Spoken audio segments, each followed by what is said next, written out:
Bom dia, amada Igreja do Senhor. Nesta manhã eu quero refletir um pouco com vocês sobre o texto que se encontra no Evangelho de Mateus, capítulo 13, e versos 44 e 45.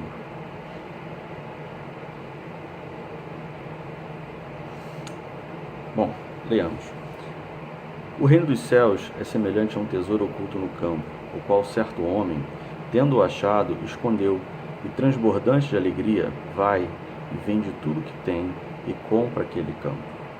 O reino dos céus é também semelhante a um que negocia e procura boas pérolas, e tendo achado uma pérola de grande valor, vende tudo o que possui e a compra. Bom, essas duas parábolas elas são muito semelhantes, é evidente.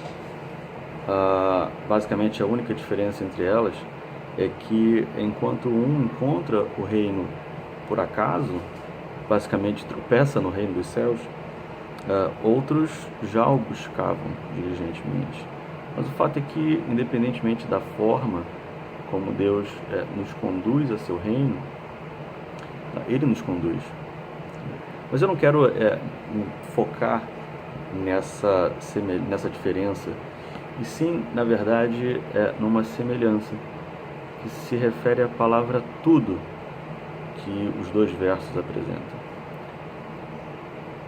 Veja, para conseguir esse reino, para conseguir fazer parte desse reino, as pessoas abrem mão de tudo.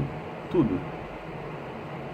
Você junta tudo que tem na sua vida e considera menos valioso do que o reino dos céus. E veja, aqui, reino dos céus e Cristo, para nós, são sinônimos. Se eu não me engano, acho que em Filipenses 3, eu não vou procurar, mas acho que Filipenses 3, 7, alguma coisa assim, ou 8, eu não lembro.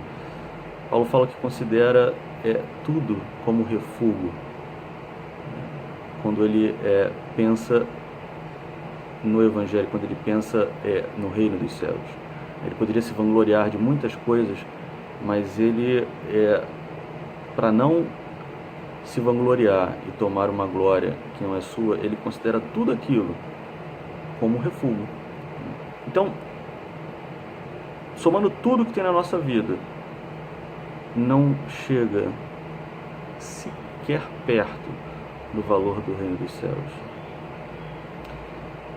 E é sobre isso que eu quero pensar, que eu quero refletir. Veja, talvez aos que são pais, e isso vem à minha mente porque obviamente eu sou pai, e eu não sei se isso acontece com todos, mas eu me surpreendi com o tamanho do amor que se pode ter por um filho. É uma coisa impressionante. Mas mesmo esse amor, que eu creio ser uma coisa divina, um amor vindo da parte de Deus, mesmo esse amor, ele não pode estar à frente na nossa vida em relação ao reino dos céus, em relação a Cristo. Então, talvez sejamos crentes em Cristo, nos apliquemos às coisas do reino, mas quando se trata dos nossos filhos, eles estão à frente. Isso não é vender tudo, irmãos. Ou talvez, aos que não são pais ainda, talvez nós tenhamos uma vida bem estruturada, uma vida, digamos, dividida em departamentos ou departamentos, e nós nos esforçamos aplicando o nosso tempo a cada um desses departamentos para obter sucesso em cada um deles.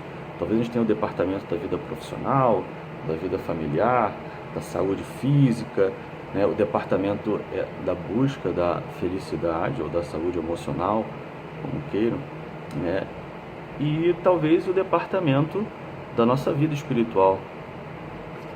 Pode parecer legal isso, né? Mas não é muito não, irmãos. Talvez você tenha sucesso na vida profissional, você se esforçou, você até orou, a Deus para que Ele te abençoasse, para você conseguir uma boa formação e conseguir um bom emprego, para que você pudesse proporcionar uma vida confortável, estável para sua família. Isso é bom, isso é bom, né?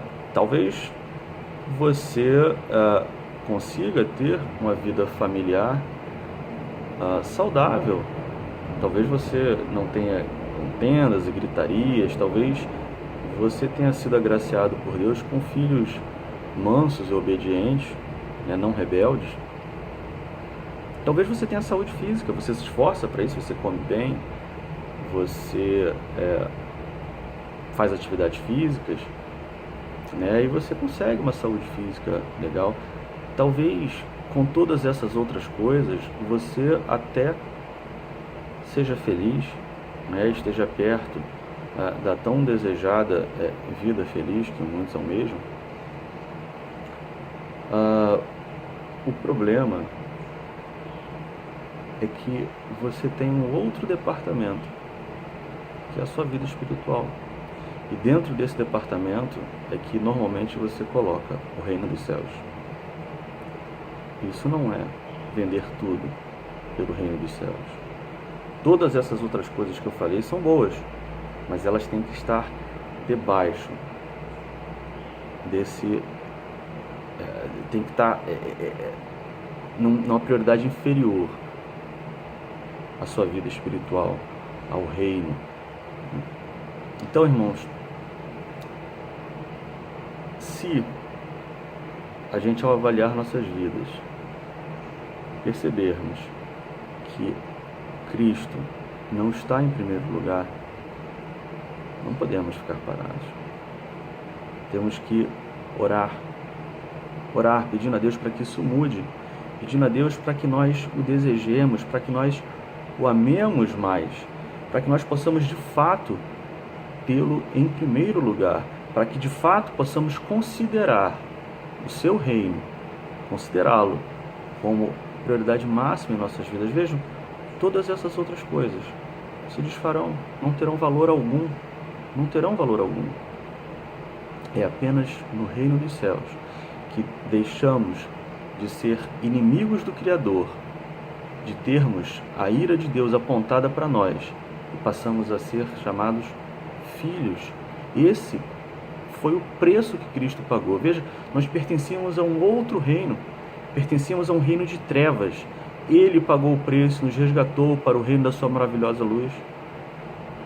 Quando nós entendemos isso, entendemos o que Cristo fez, irmãos, e nós formos sacudidos pelo Espírito para mostrar que nós não estamos colocando o reino em primeiro lugar, e Ele traz à nossa mente esse entendimento do que é o reino, do valor do reino, do que significa o reino, não podemos ficar parados, irmãos.